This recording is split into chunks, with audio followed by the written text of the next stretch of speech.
Excellency,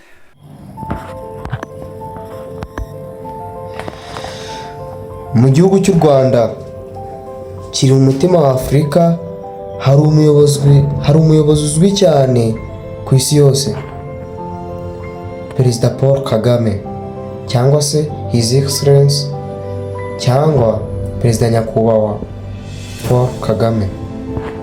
Umugabo wamenyekanye kubera ubuyobozi bwe bwiza, ubushobozi n'urukundo rudasanzwe akunda igihugu cye.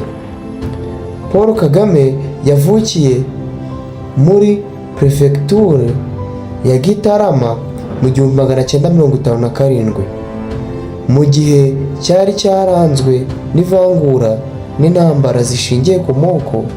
Ababyeyi be bahungiye muri Uganda ubwo yari akiri umwana muto, aho yakuriye mu buhungiro muri Uganda, kandi aho yatangiye urugendo rwe nk'intwari yinjira mu ngabo za Uganda NRA, National Rwanda Alliance, akorana n'abandi barwanashyaka barimo Yoweri Museveni muri ubwo buzima bwa gisirikare. Kagame yamenyekanye nk'umusirikare w'umuhanga ufite discipline ikomeye n'ubwenge bwo kuyobora.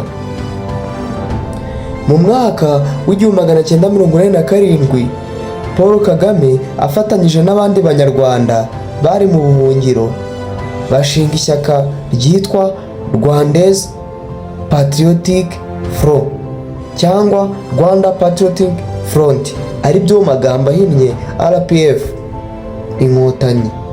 Intego yabo ikaba kubohora u Rwanda no gushyiraho igihugu cyunze ubumwe. Mu 1990 urugamba rwo kubohora igihugu ruratangira. Kagame wari ukuriye iperereza muri NRA ahita agaruka mu Rwanda kuyobora ingabo za RPF. Nyuma y'imyaka ine y'intambara mu 1994 u Rwanda rwahuye n'ibihe bikomeye.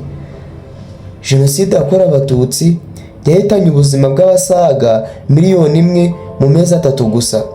Ariko ku itariki ya 4 Nyakanga mu 1994 ingabo za RPF zisozwa na Paul Kagame zibohora igihugu, zihagarika jenoside kandi zishyiraho ubuyobozi bushya bwari bugamije kunga abanyarwanda no kubaka igihugu gishya. Nyuma yaho Kagame yabaye Vice Perezida n'umugaba mukuru w'ingabo. Hanyuma mu mwaka wa 2000 aba Perezida wa Repubulika y'u Rwanda.